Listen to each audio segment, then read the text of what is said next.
Welcome to the Self-Storage University podcast, where you will learn the correct way to identify, evaluate, negotiate, perform due diligence on, renegotiate, finance, turn around, and operate self-storage facilities. And now, here is your host, a partner in one of the largest real estate portfolios in the U.S. with nearly $1 billion of holdings, Frank Rolfe. Prior to the invasion of Normandy, which is where the American Army and the British Army sought to defeat the Germans by crossing over the English Channel into France, the way they orchestrated with the French resistance that the attack was about to occur was they went on radio and they gave the same quote over and over without putting in the second part of it.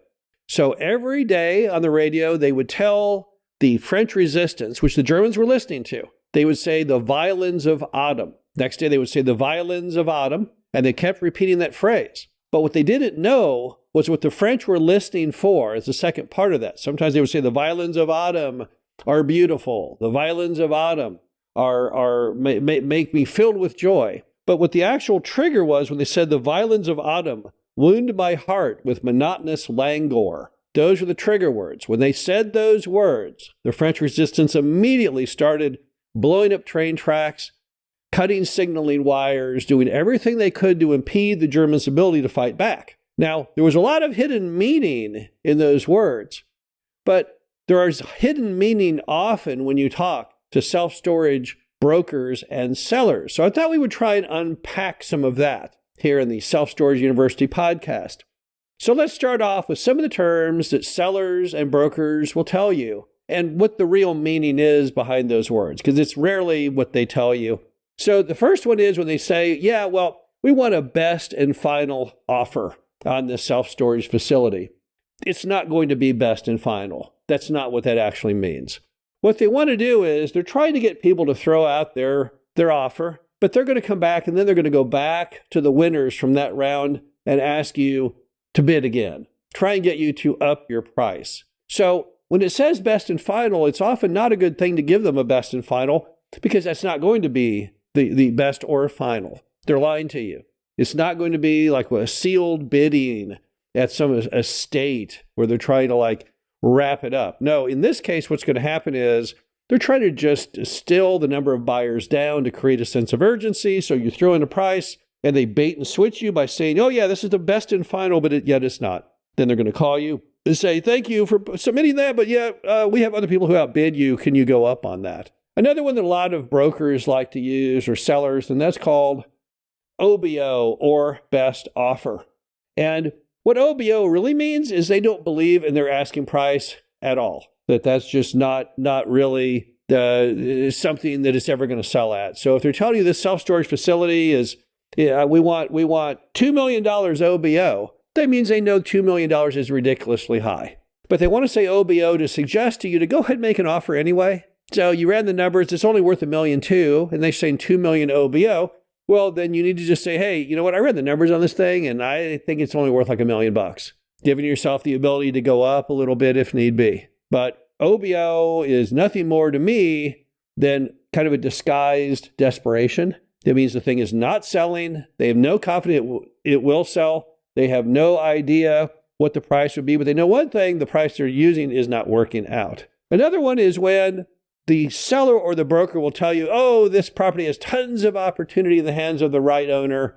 There's so much you could do to improve it. Well, if that's true, then why didn't the current owner do that? I hate it when they say things like, oh, it's so simple to fix. Well, then if it's simple to fix, why didn't you fix it? It makes no logical sense. So they're trying to make it feel like there's something out there. There's some pot of gold you can get a hold of that they have unattained out of sheer laziness or stupidity. I've never seen that to actually be the case. They're trying as hard as they can to fill up those empty units. Who would put something on the market when you can go ahead and get a cap, often 10 times your net income? You would fight like crazy to get those occupied. So when they say things like that, no, that's not the case at all. Because if there was that much low-hanging fruit, well, they would have already picked it. Also, when the seller or broker tells you that they're selling because they have other business opportunities, No, that's a complete farce. There's no other business opportunities. What they're trying to do is they're trying to sell you, hey, buy my self-storage facility because it's bombing. I can't cover the mortgage. It's a total train wreck. My loan is coming due, and I got to get out of here. Save me, save me, save me. But they can't say that because you'd think they were desperate, and therefore you go with a lower price or you'd be scared away completely. So instead, they always make these excuses like they have some other greater thing they should be working on. We all know that that's nonsense. Your priority would be if you already own something, you would maximize that than rather go and buying something else, right? It's kind of like when you see these restaurants close and the people say, thanks for 20 years, but now we're moving on to other opportunities. No, you're not. You're shutting the restaurant down because it's flopped. Let's be honest. If it was successful, you wouldn't be shutting it down. You know, they say, well, I want to go open another restaurant. Well, that doesn't mean you have to shut that one down. You could have that restaurant and open another one, right? You could franchise it. You could have several satellite restaurants. Do not let self-storage people try and convince you somehow that the whole problem with their business model is they lost interest. They didn't lose interest. People don't lose interest in making money. So when they say things like what they're really saying to you is, I don't really have a good way to tell you this, but I'm bombing at this. Now, it doesn't mean necessarily that you're going to bomb at it too, just because they did. There's a million stories in America and every type of real estate and business where people bought things that weren't working out and they took it over and they were much better at it and it did well. But don't let people try and give you this pretext that they're selling, not because it's not working out, but they're selling simply because something is of more interest to them. Also, a lot of times people selling storage will say, oh, I have some vacant land with it that you can use to expand into as though it is a done deal. Well, here's a notice on that. It normally isn't. So when they have some raw land that comes with the storage facility, that in no ways means that you will obtain the permits to expand it. That area of land they have may be completely off limits with the zoning department. It may have issues like floodplain and other things that you do not know. Do not let that flavor your decision at all. Now, if the price they want seems too high for what they have, then maybe expansion is a way to bridge the gap. But to do that, you'll have to go to the city and you'll have to work out exactly what the steps are to get it properly permitted to expand.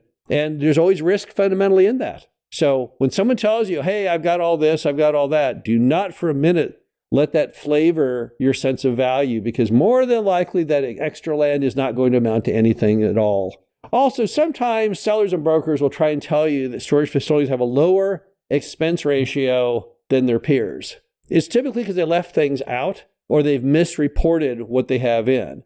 A big standard one, too, are insurance, which they're normally not properly insured, or number two, property tax, because the thing is valued at a very low level. If you buy it, however, those may change. I've never really seen a storage facility with lower expense ratio than their peers. It's not normal. In fact, if you go to get a loan from a sophisticated lender, they're going to just throw that out the window and run their own expense ratio based on the industry norm. The bottom line is there's a lot of people out there who talk big and are trying to go out there and dissuade you from the real reasons why they're selling or what's going on. But you have to see through that. You have to understand that there is hidden meaning in almost everything the broker and the seller tell you. This is Frank Rolfe, the Self-Storage University podcast. Hope you enjoyed this. Talk to you again soon. Thank you for listening to the Self-Storage University podcast. Be sure to visit us at ssupodcast.com, where you can learn the correct way to identify, evaluate, negotiate, perform due diligence on, renegotiate, finance, turnaround, and operate self-storage.